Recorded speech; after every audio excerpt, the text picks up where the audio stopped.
I'm going to show you how to export video using Adobe Premiere. I'm using Premiere 5.5. Depending on the version you're using, you should have an interface that looks somewhat similar. First, select the footage or sequence you wish to export. You can click on the timeline. When you do this, you will notice the gold highlight indicating that it is the active selection. You may also click on either footage or sequence from inside your project window. When you click on a clip or sequence from the project window, you'll notice a lighter shade of gray indicating it is the active selection. Once you've made your selection, move up to the menu bar and the File drop-down and select Export, then select Media. Or you can hold down Control or Command and M. Once you do this, a new dialog window will appear. You will want to check the Source Range drop-down menu. You will notice it indicates work area. This is the default. In this case, I've defined a work area in the actual sequence or timeline. If we were to export using this setting, we would only be outputting this portion of the sequence or raw footage. This indicates we would only be exporting 8 seconds and 17 frames. You can manually override the work area selection by inputting new in and out points on the slider. To do this, simply scrub through the footage. When you find the desired point, click on the Set In Point icon so that you set a new in or out point. You will notice the source range will now display Custom. You can get an indication here of the exact time of the portion of the clip that you would be outputting. You see we would be exporting 8 seconds and 11 frames. This is a great feature to use if you had raw footage and only wanted to output a single shot or series of shots. The third setting is Entire Sequence. In this case, this is the option we want to select. We can now see we would be outputting the entire sequence, or 29 seconds. This happens to be the length of the spot I have edited together, so we're good. Next, we will move over to the Export Settings area. It will default to display the last settings you used. It appears I was outputting a file to be ingested into Avid, an MXF OP1A in the XDCAM HD 50-bit format. We will be selecting our format in a second. First, if you're using Premiere 5.5 and higher, you have a very useful tool. It is the Match Sequence setting. By selecting this option, Premiere will look at your original source and output it using its native format codec and size. Whenever possible, you want footage in the highest possible quality. Using this option would achieve this. In fact, you would not be transcoding the footage at all. You would be copying the original or trimming the undesired portion. If you cannot export a file in its native format, be it for size considerations or simply because the end user or playback platform can't accept whatever native format your footage or sequence is, I recommend using H.264. What we want to do in the Export Settings box is select H.264 in the Format dropdown. Once we do that, Premiere looks at the source clip. Here you can see it's telling us that our source is 1920 by 1080p and 29.97 frames per second. Once you've selected a format, or in this case, a codec, Premiere will then select from the list of pre-programmed output options and select the setting most closely resembling the source. Here it is telling us, of the available factory settings, our clip most closely resembles HDTV 1080p 29.97. You can see here there are a wide variety of choices from iPads to YouTube HD. Use these presets if you wish to output something other than what is recommended. We're going to use Premiere's recommendation. It's a good starting point. We will change one setting. In the second area, here. Make sure the Video tab is selected, then scroll down to Bitrate Settings. We have 3 options in the Bitrate Encoding drop-down menu. I will discuss all 3 options, but first I want to show you the setting that I would recommend when the size of the file you're exporting matters. We want to select VBR, or Variable Bitrate 2-Pass. When you select VBR, you will have to input 2 numbers. The first being the target bitrate.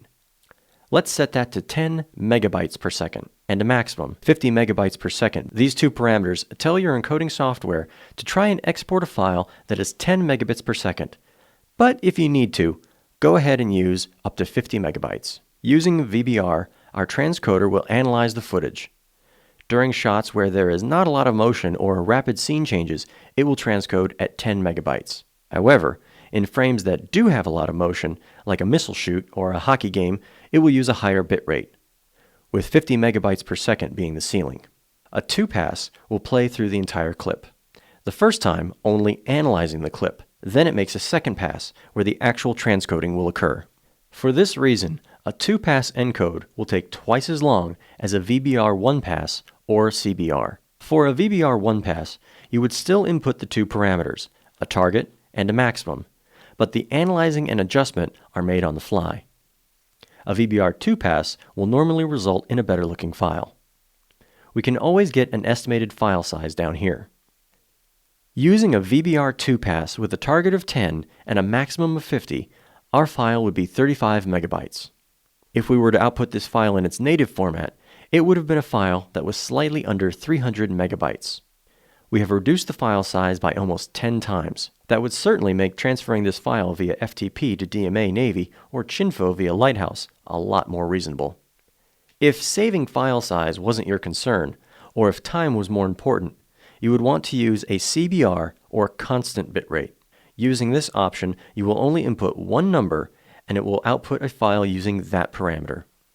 Let's set this back to the settings we want to use. A VBR 2-pass at target of 10 and maximum of 50. Next, we always want to check what our file looks like before we export it. We can do that by coming over here. You will notice Source is selected. This window is displaying the original file. We always want to take a look at what our file will look like when it's outputted. To achieve that, select the Output tab. Now the window displays what the exported clip will look like after the settings you have selected or modified are applied.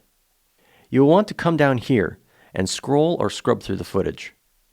Always ensure that you're not seeing subjects that are tall and skinny or short and fat. If they are, you are probably about to output a file that is anamorphic, and we don't want to do that. You will want to come up to the output name. Click on this. It will, by default, use the name of your clip or sequence. You can override that by entering a new name. You can also select where you want the file to be saved to. It defaults to where you last outputted a file. Here we see it's going to our desktop. That's fine. We always want to know where to find our file. We are ready to pull the trigger on this encode. Before we do that, let me show you one other option. If you come down over here to the right of the preset dropdown, there's an icon that looks like a floppy disk. If we click on it, you have the option to save the setting we have just customized. I recommend saving your settings. It will save time next time when you need to transcode a file or in case you transcode a file and play it back and discover there's a problem. You can come back to the setting you used and make a slight variation and try to export it again. Once you have named your user preset, click on OK. It will save it to the user settings or top portion of the preset dropdown. Here you can see the setting that we just saved. I wanted to show you a few user settings I have pre-saved. They're all slight variations on the VBR 2-pass with a target of 10 and a maximum of 50 that I have created and saved. Here are a few other options. If we were to use a target of 20 and a maximum of 50, our file would be 69 megabytes. A target of 30, maximum of 50, would result in a file that is 104 megabytes. All that from a file that was originally 300 megabytes. It's always going to be a judgment call on your part. If you're on a boat or in the middle of nowhere trying to use a mobile hotspot, you're going to want to use a VBR 2-pass with a 10 to 50 range. If you're at headquarters and have a great pipeline, you'll want to send either native format or at least a VBR of 30 to 50, or even a CBR of 50.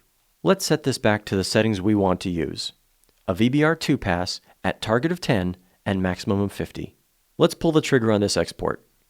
H.264 is a very complicated transcode. My experience is it takes 2 to 1 to transcode an H.264 file. A minute file will take 2 minutes to transcode. In this case, we have a 29-second clip that will take a minute to transcode into H.264. Because we're using 2-pass, it will take twice that time, or 2 minutes. After a moment, Premiere will give you an estimated time to finish, and you can see it saying approximately 2 minutes. I'm not going to make you watch this entire thing. I will fast forward and show you the final product, a file that has been reduced from 300 megabytes to 35 megabytes. It's still HD and looks great. I hope this helped. Thanks for watching. Let's do this big!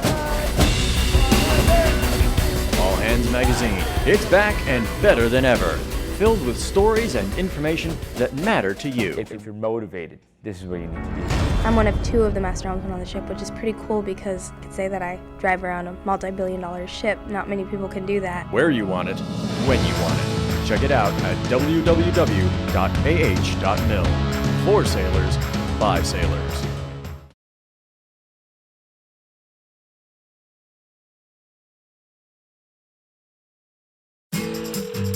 Hello? Hey, it's Billy. Billy! How you doing? What's going on? I got something important here, all right? I'm getting married. What? To that young lady who's half your age? Hey, wait a minute. She's almost 32. I have a hemorrhoid that's almost 32. So we're gonna have a bachelor party in Vegas. I can't smoke, drink, eat salt, or stay out past 9, but... All right, I love it. Pop, it's sweltering in here. Maybe I should just stay home. No, you don't have to do that. Your only job is to relax.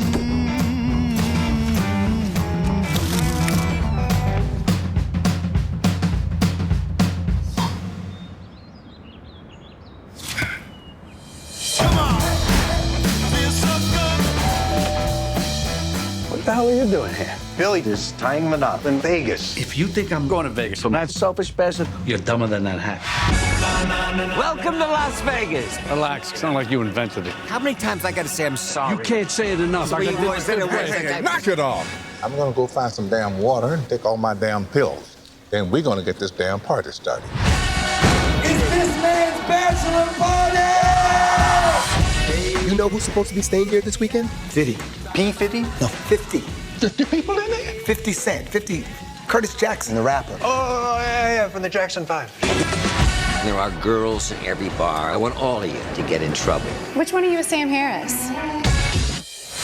You guys, the best thing ever happened to me. Tonight, we're gonna party like it's 1959. Bring out the bottles! I'm getting married. She's your age. You must be rich. Yeah, but you should be talking to me. Come on. Hey, buddy, maybe you had too much to drink, huh? If I want your opinion, I'll just beat it out of you. Cheers. No one calls us names except For us. It's gonna be poppin'. I owe you this one. We got a couple of unresolved issues. Bring out the bottles! Oh, I haven't been this hungover in 30 years. Everything's spinning. Oh, no.